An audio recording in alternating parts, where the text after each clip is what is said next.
So hello and then welcome to this video.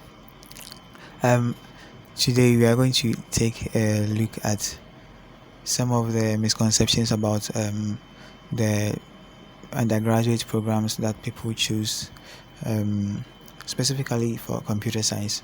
As time goes on, we will make available sessions for other programs and then general thoughts about choosing your particular program and then how to go about things or matters relating to it.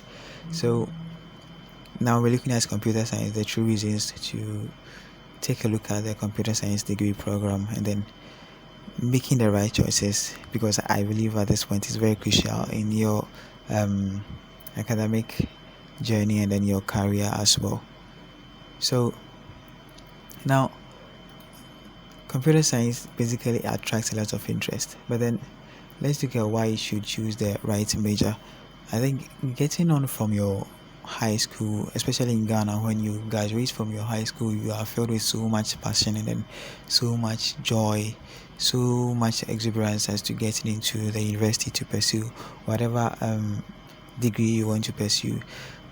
Probably sometimes just for the fun of it, but then it actually goes beyond that. It's very, very important that you get to choose the right programs, the right courses, the right places to study them, and then to continue your studies with these right choices, because making the wrong choices go a long way to affect you at the end if things are not put in place very well. So it's very, very essential that you get to make the right choices or choose the right major for your undergraduate studies or whatever level of study you are going to be involved in.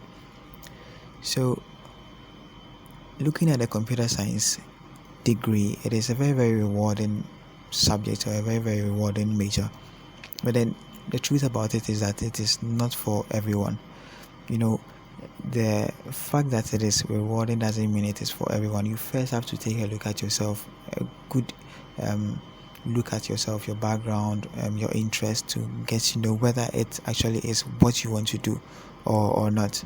So it's very, very essential that you take a look at yourself and make sure you are going to into computer science or whatever program it is because it is actually what you want to do, not because you think it is rewarding or in some sense it's good because people are going into it, or it's probably the trend of the day.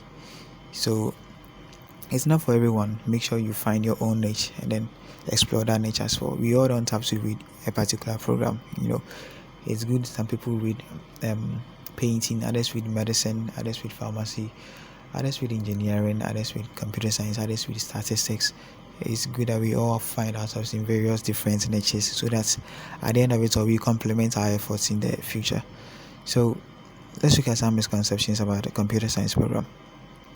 Now, it's a way of making big bucks quickly. Now, people actually have the thought that computer science is a way to get money quickly. You graduate from the high school, you want to go straight into university, to college, have a computer science program because you think it's a way of making money very, very quickly. I mean, it's good to have money on your mind, but then that shouldn't be your motivation. It's technically not a way of making money very quickly because it has a lot of stress and hard work attached to it that you really have to go through before you can make that money that you think you're going to make. So it's not just a way of making money quickly, it requires lots of hard work, right? Again, it's easy work. Some people think that computer science is actually all about knowing some few shortcuts on the keyboard, control V, control C, then you know your way around the keyboard, how to type. Some people even think that if you are very good at typing, then it means computer science is for you. That is actually not the case. You really need to know what you are going to do, what you are about before you get to go into computer science. It's not an easy work. It requires a lot of hard work. And then people actually get into computer science because of the popularity and then the trend. Nowadays there's AI everywhere, there's machine learning everywhere, people are making use of AI products and stuff, so you think, come on, AI and then computer science is the way to go, so you just delve into it. It's probably going to end bad for you or badly for you if you go that way. Don't just follow the trend. Get to know what you are interested in, get to know what you want, and then follow that. And I think that is a better way to go about things as to what you want to do. Now, the wrong reasons people choose computer science too. First of all, is the peer and then parental pressure. It's a lot got to do with the peer pressure and then parental pressure. People push their friends into various programs, not just computer science alone. People push their friends into various programs because they think that is good for them. So the candidate or the person actually doesn't get to choose for himself or herself, but then people push that person into choosing that program because they think he will do well in that program. And same goes for their parents. Their parents want them to read a particular program. Your parents want you to read computer science because they want someone who is technologically inclined in their house, so they push you into it, and then you also follow suit. It wouldn't be a right reason to go into computer science. It's actually a wrong reason to go into computer science. Yeah, so let's take note of that. And also high salary prospects only. I'm not saying that it doesn't pay well. It does really pay well if you have the right place you are working and stuff like that. But then having only the prospects of getting high salary in mind is not a very good reason, because for most of tech startups, you may actually be earning way less for an entry level. So if your motive was that you're going to make money quickly, you're going to get high salary at the start, then you may end up getting disappointed, because for some startups you start getting a lower income, a lower pay or lower salary before, as the years go by or as you climb up the ladder in the company, you get to have a higher salary. So that shouldn't be the motivation. Also, because everyone gets a job, that's what people think, that once you get into computer science or computing or into technological field, it's rest assured you are going to get a job. I mean, it requires a lot of dedication, discipline, and hard work for you to make it that way, or for you to make it very far. I mean, sometimes you look at these guys, the Mark Zuckerberg, the Bill Gates, what have you, and then they just didn't get to where they are overnight.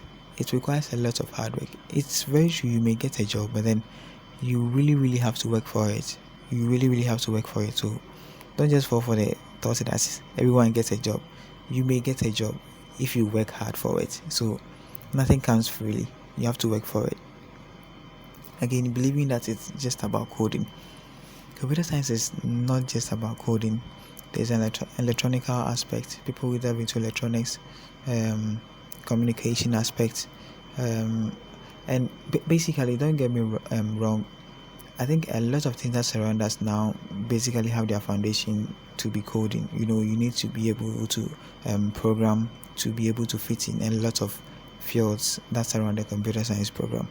So coding or being able to program is very essential, but then not the only qualification to be able to excel in this field of technology. There's an algorithmic aspect. Critical thinking requires a lot of time to be able to make meaningful decisions, and that is not just about coding only. You need to sit down and then learn, sit down and then make right decisions, right? Also, let's look at the consequences of choosing CS for the wrong reasons. Now, there will be lack of passion because you are not even interested in what you are doing. So if your drive was to get money, now you're not getting money. If your drive was to graduate quickly, earn money very fast, you're not getting it now. So you tend to lose passion for whatever it is that you are interested in, you are doing, whether it's a program, the courses you are reading, whether you're in the workplace. You don't even have any passion for what you are doing. Again, you are going to struggle with the curriculum, especially if you're in school, because you don't know what is hitting you. The courses will be hitting you left, right, and then you don't even know how to maneuver your way throughout the course. You are completely lost. So you're going to really struggle with the curriculum. And now you're not going to be competitive because you don't actually enjoy where you are. You've lost passion, you've lost the drive for it, you are completely lost. So you become less competitive as compared to your other colleagues who probably may know what they are doing. So it all stems from the fact that you are not interested in what you are doing, you don't love what you are doing, you don't have passion for what you are doing, and so you struggle, and then you become way less competitive, and then that comes the opportunity cost as well.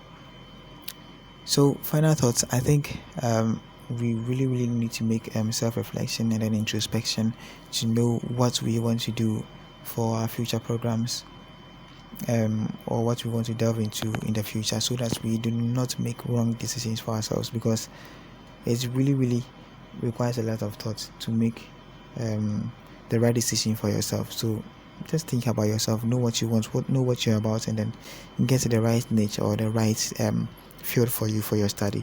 And also talk to people, talk to mentors or professionals that are around you or are quite experienced, and then they'll be able to guide you as to what to do at what point.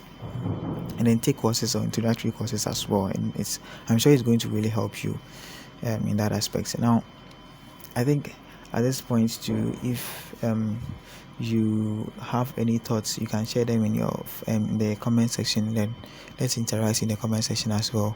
Now drop your thoughts and then your comments in the comment section, how you chose your major that you are reading, how you got to read the program you are reading, and then the reasons why you chose that program. Let's get interactive in the comment section, and then probably let's help ourselves also in the comment section. You can provide answers to someone's questions, and then I'm sure it will go a long way to help that person. So you can reach me, that's my mail. Then don't forget to subscribe to the channel as well. So that's it for this video, and then I'll see you in the next one.